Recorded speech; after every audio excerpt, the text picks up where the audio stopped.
Hey, thank you everyone for joining today's webinar around SOC 2 and HITRUST E1. Today we're going to talk about the compatibility between those two assurance mechanisms. But before I get into the agenda, I want to do some introductions. My name is Vincent Benekers. I am the VP of Quality for HITRUST. And along with me, I have Nicole and Chalice from Coalfire, and I'll let them introduce themselves. Hi, my name is Nicole Janko. I'm a Senior Director on the Commercial GRC Advisory Team at Coalfire, and I'm looking forward to able to chat with all of you today. And hi, my name is Chalice Beam. I'm the Director of Healthcare Assurance or Assessment here at Coalfire. So I'm the one who takes you through the HITRUST journey to the actual certification phase. So looking forward to today's conversation. Thanks, Joe. So, diving into this, we sometimes get a question or comment. Hey, I already have a SOC 2. Why should I pursue a high trust assessment? And my answer to that is that these are really two very different assurance mechanisms with different purposes that they serve. And so today we want to dive into what is the SOC 2, and then what is the HITRUST E1. Although we offer also the I1 and R2, today we want to really focus on the similarities and differences between the SOC 2 and the E1 assessment specifically. We're going to talk about what some of the benefits of the E1 certification are, why someone should perform an E1, and how would you go about aligning and integrating those two assurance mechanisms effectively. So right now I'm going to turn over to Nicole, who will start talking about the background in the SOC 2.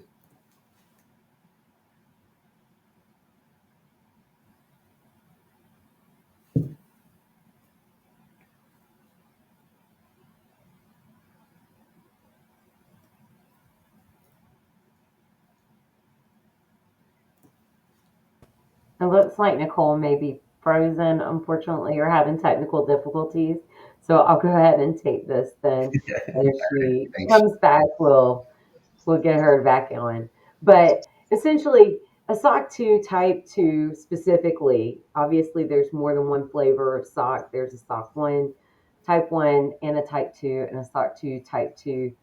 And that's really the goal of today's conversation is talking about that SOC 2 Type 2.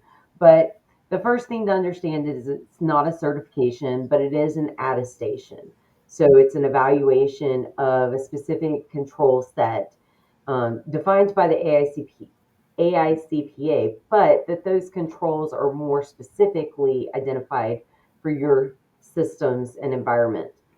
Also, you'll have the trust services criteria. You have security, which is always required. And then you can also add in availability, confidentiality, process integrity, and privacy. So every SOC 2 Type 2 is always going to have security in it. Additionally, you may not need all of the trust services criteria. You're only going to use what is most appropriate or relevant for your business. So you won't always see all five of the TSCs. And typically, there's a reporting period associated with every SOC 2 Type 2. Usually, it's about 6 to 12 months, but it can go as low as 3 months. So that's just kind of an overview of SOC 2 Type 2 for those of you who may or may not be familiar or aware of it.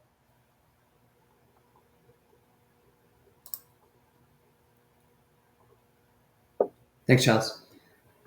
So diving into now what a HITRUST E1 is, before we get into the differences between the two, provide a little background. The E1 is really the HITRUST Essentials certification.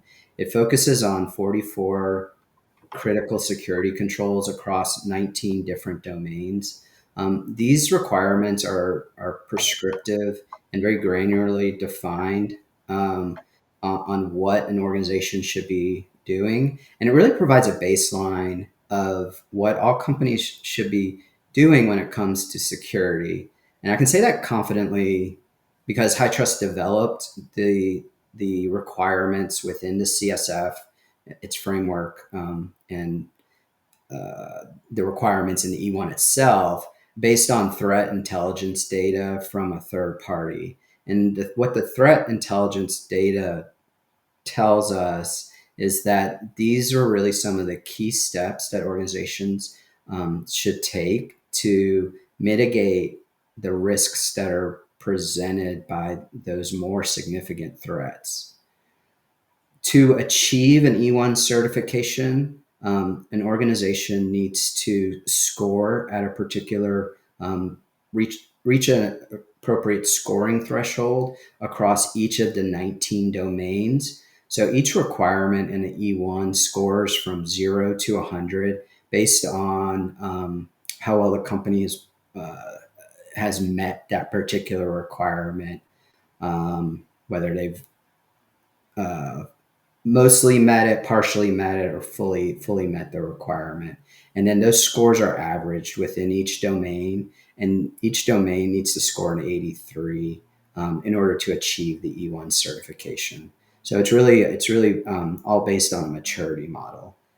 And then one of the other key features of HITRUST E1 and all HITRUST assessment types is the shared responsibility and inheritance feature. And this is what allows companies to reuse work that was performed in other assessments. So if there's a service provider who has a HITRUST assessment, then they can inherit scores from that service provider if that provider is responsible for security within their scope.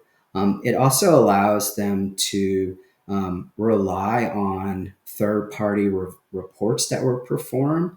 And this is where it gets into what we'll talk about later as one of the potential benefits and one of the potential approaches for an E1 assessment is where you may be able to rely on testing that was performed in a SOC 2 to more efficiently perform and complete your E1 assessment. So going into some of the additional benefits of the HITRUST E1, I think security is really a journey that many companies are on. And some organizations, when they're getting started, very often can't implement everything all at once. Organizations we know don't have unlimited budgets. So the E1 really provides since it provides the essentials of what an organization can meet, it really helps provide a start of a roadmap for an organization to achieve further security requirements and build upon those security requirements within the organization. So it can provide stepping stones to continually improve and move to, let's say, an I1 or an R2 assessment. As I mentioned, the requirements within an E1 are prescriptive, and that's really key to an organization to understand what they should be doing in order to appropriately manage their risks. And the prescriptive nature of those requirements, as I mentioned, is based on a set of threat intelligence data that's provided by a third party. It's based on the MITRE ATT&CK framework.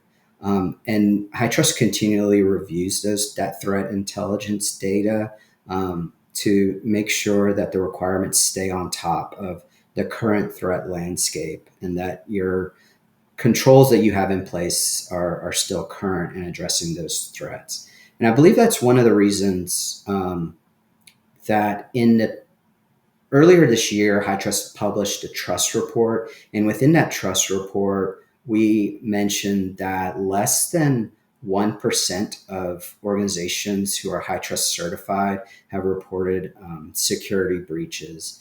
And I really feel like between the prescriptive nature of the controls based on the threat intelligence data that's being used in the E1 is what really helps organizations to be more secure than organizations who are not HITRUST certified. And those prescriptive controls also fill in the gap from SOC 2's broader control framework. And so I think the essentials really help you know what you need to do, but they can also meet those trust services criteria within the SOC 2, which we'll talk about in a minute. And then the last benefit I want to mention is the comprehensiveness of the E1. If there are certain regulatory requirements that an organization needs to meet, for example, HIPAA, the E1 now offers a combined assessment where some regulatory requirements can be included within the E1, and you can report on how an organization is addressing and meeting some of those regulatory requirements. So now I'll turn it over to Chalice, who's going to compare the E1 and SOC 2. Thank you, Vincent. So when we're talking about a HITRUST versus a SOC 2 Type 2, obviously there's some differences. We spoke earlier how SOC 2 Type 2 is an attestation versus the E1 is an actual certification that is provided to organizations through HITRUST directly. So not only do you have a third party assessing for the E1, then you have HITRUST who actually issues out the assessment to review and assess what your assessor organization did. So you've got more eyes on it, if you will, as well. As Vincent spoke to earlier, a SOC 2 Type 2 may not be as prescriptive as your E1 controls. So within the control set, you also have some additional evaluative elements within HITRUST that you have to assess towards. Whereas in the SOC 2 Type 2, your controls may be a bit broader to cover more versus what you would experience with HITRUST. Additionally, there's not a whole lot of variables associated with HITRUST in that here is your requirements, here is the MyCSF or the CSF framework that you're assessing to, here's how you're going to assess it, and it's very specific in the expectations. And then last of all, score versus judgment. So HITRUST provides its assessor organizations with a scoring rubric that's publicly available to everyone as well. And it defines exactly how you score an assessment, coverage versus scope, and how in depth or detailed those responses need to be. Whereas with SOC, there's a bit more reliance on an auditor's judgment than a prescriptive scoring methodology or expectation that HITRUST provides. Although the sampling and testing methodology is very similar in nature, the actual scoring or assessment itself will be a bit more detailed when it comes to HITRUST.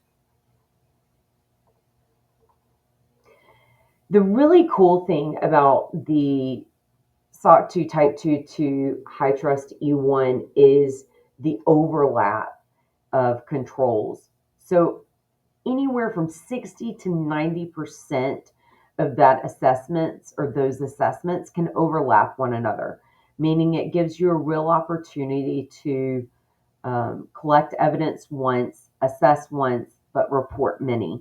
And we're always looking for ways to become more efficient, ways to reduce or streamline the process, to have certifications or attestations that may meet contractual requirements, regulatory requirements, and things of that nature.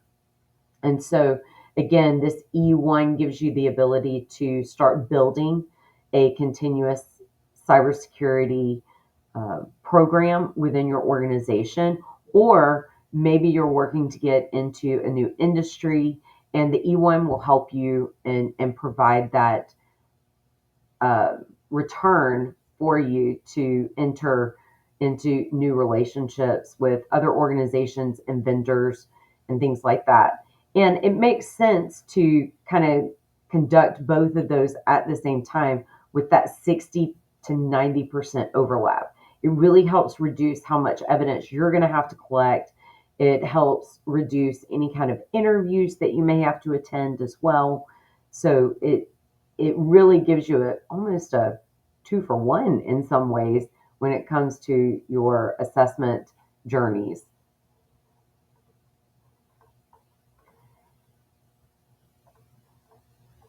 So when we talk about integrating the E1 and the E1 and the SOC 2, how do we align them, right? Like, how do we make sure that um,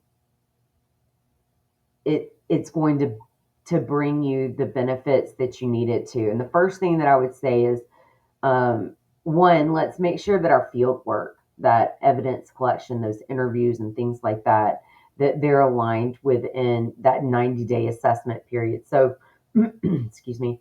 So, HITRUST has a requirement that your assessments are 90 days long, or your field work period is from the day you start assessing to that's a 90-day from the day you start assessing. Goodness, I can't talk today. Sorry.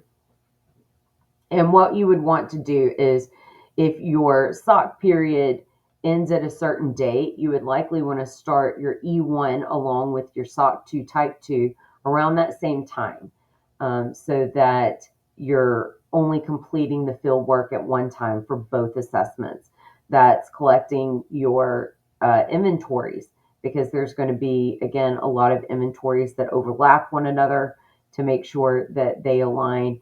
And both the SOC 2 Type 2 and the HITRUST E1 can utilize the same samples that are selected for both assessments.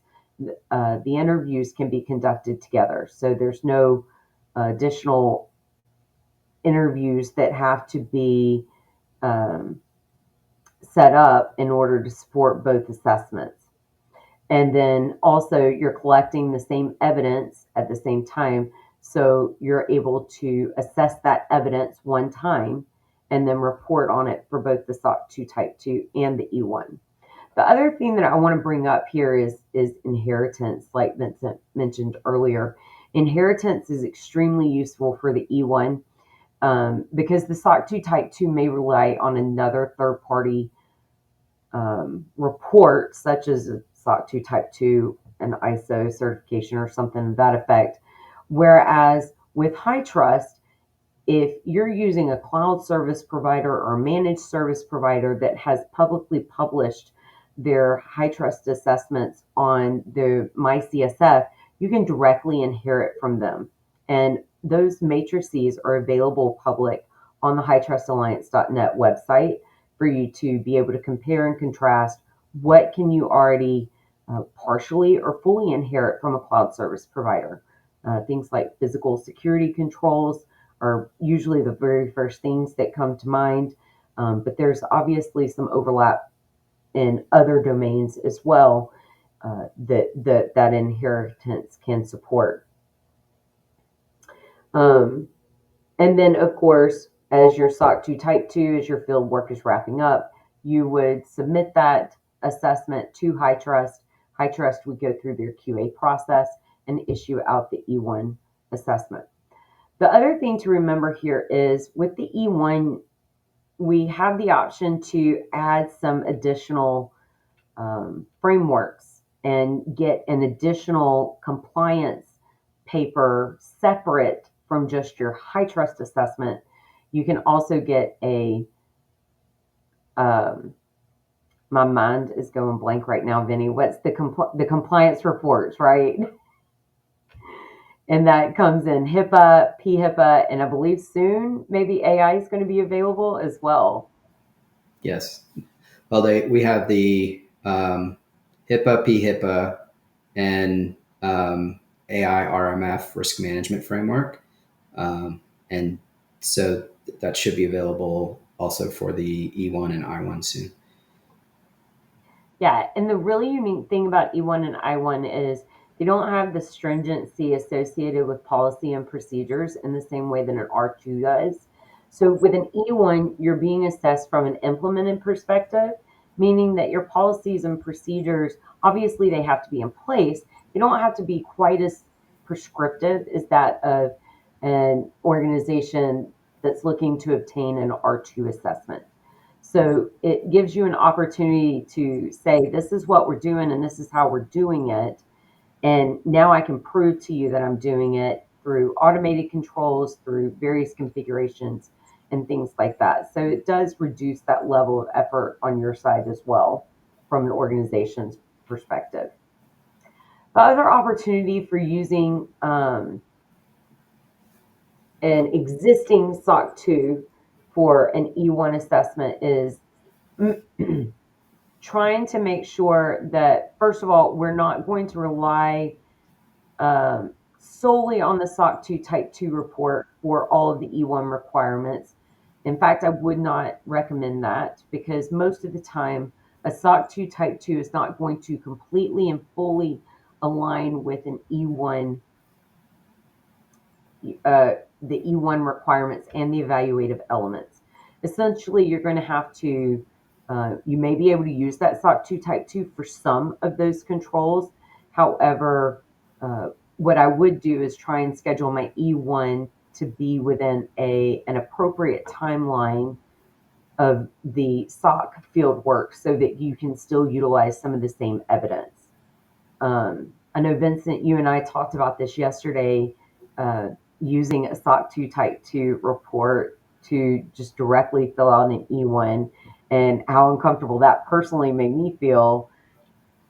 I think that you need to be very careful when using a SOC 2 to rely on for an E1 because of, as we mentioned, the granular nature of the E1 requirements. And a lot of times the SOC 2 report doesn't always report on the granular nature, or it reports on, it misses some of the elements in the E1 that you may need to go back to address. So if you're able to align your E1 requirements or controls that you have in place, and they're meeting the E1 requirements, and they're very specific to that, and you include them in the SOC 2, then there's no issue with I think being able to rely on that testing from the SOC 2. But it does require planning up front before performing the SOC 2 to make sure they're in alignment. Yeah, most definitely. And that's what I say. If you've just finished your SOC 2 Type 2 and now you're looking to pursue an E1, I think this is probably the time you definitely want to do it so that you can reuse some of that evidence and that field work that you've already completed and assess it appropriately against the E1 requirements versus solely relying on your SOC 2 Type 2 if it was not previously planned and evaluated up front. The other thing to remember is be mindful that the E1 allows for additional assessments to be built upon. Obviously, E1 to the I1 to the R2 if that's appropriate for your organization. And then as you continue to build, you can realign those practices with your SOC 2 Type 2 if there's value in that for your organization. So now I'm going to hand it back over to Vincent to discuss some integration methodologies there. Thanks, Chalice. So we talked about the general nature of the TSCs and this granular nature of the E1 requirements. I wanted to go through just a few examples of how to highlight how those differences might impact your assessment.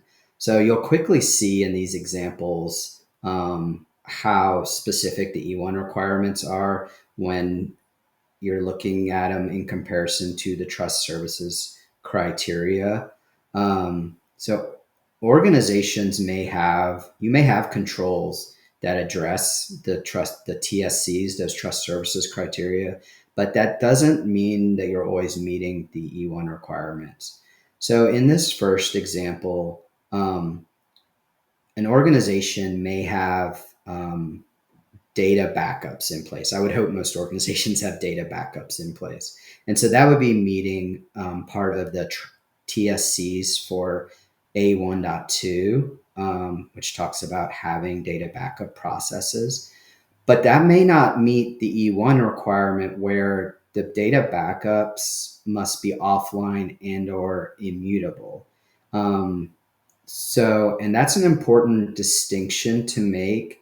And the reason the E1 specifies that the backups must be offline or immutable is that today's ransomware attacks really go after the organization's backups through network connections, through obtaining admin credentials, and either in deleting or modifying those backups. So just having a backup you might meet the TSC, but you won't meet the E1 requirement, and in turn, you may have a threat exposure to ransomware that you didn't think you had. Um, in the second example, the TSCs do expect you to have security awareness program in place. But I think the E1 goes a bit farther than just having security awareness training for your employees. And it talks about how an organization should have a dedicated phishing awareness training and how that phishing awareness training should be conducted.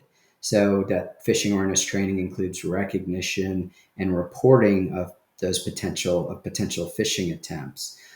This is another example where we see that organizations who are training their employees specifically on how to recognize phishing attacks are more helpful than just having a security awareness training in place.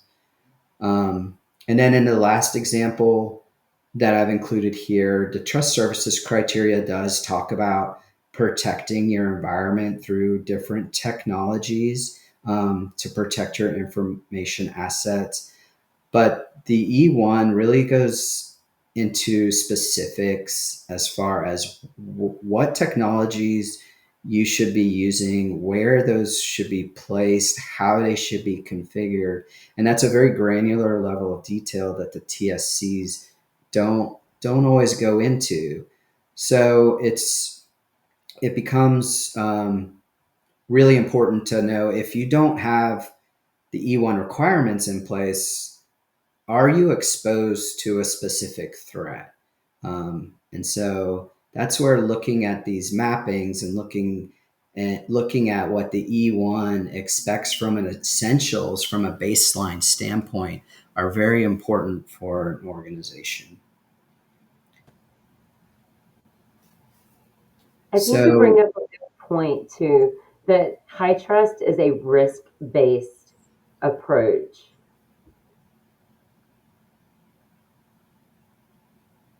And threat-based in nature versus um, not being one. correct. So yeah, the TSCs, the benefit of the TSCs are that they give organizations a certain level of flexibility. But it's a double-edged sword in when it comes to an organization really being aware of their strengths and weaknesses. And so I think the E1 becomes very helpful in that regard, to where it really provides an organization with a roadmap of how they can address those risks and protect against those certain threats. So I think in closing, just to summarize, um, I think an E1 can really help you fill the gap in your SOC 2, and can offer you assurances that maybe go beyond what you have in a SOC 2. And it can enhance your security posture without significantly increasing the effort that you need to go through. There is an opportunity to align those E1 requirements with your trust services criteria. And this can also really differentiate your organization as well in the marketplace, where you have both a HITRUST E1 along with your SOC 2. And Coalfire does that every single day. We help our clients align those types of assessments, to have coordinated assessments, to reduce that level of effort, to reduce the stress associated with audits in general, because that can be stressful for any organization, and it can take up a lot of resource, it can take up a lot of time. And so coal fires, we like to think we've perfected it, but we're always changing, always improving that experience for our clients as well. Thanks, Chels.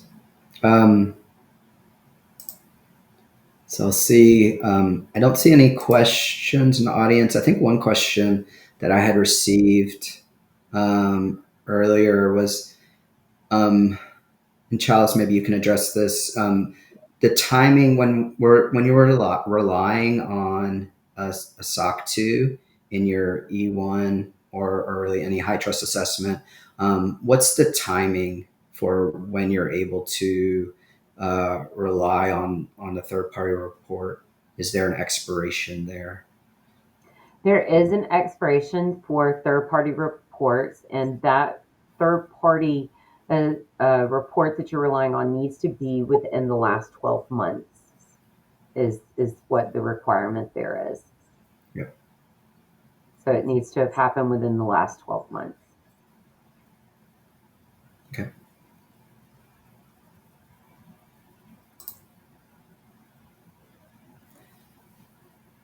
And I don't see any other questions, so I think this will wrap up our webinar for today.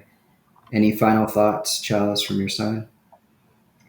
No, I appreciate your time today and getting to chat and talk to everyone. I hate Nicole's technology was technology today, but it was great having this conversation. And I think that the E1 is definitely.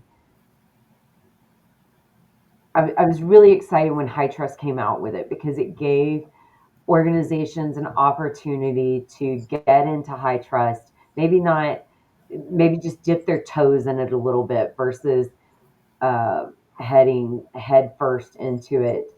And it complements the SOC 2 Type 2 in a way that we haven't seen other frameworks work with each other previously.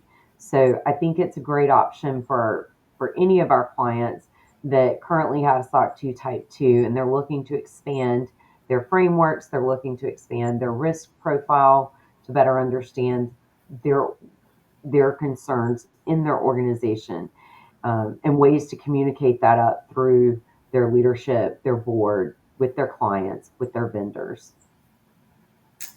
Thanks, Chalice. I agree completely. And so thank you everyone for joining. If you have questions, feel free to send them over to either myself or Chalice or Nicole, and we'll get back to you. Thanks so much. Thanks. Bye.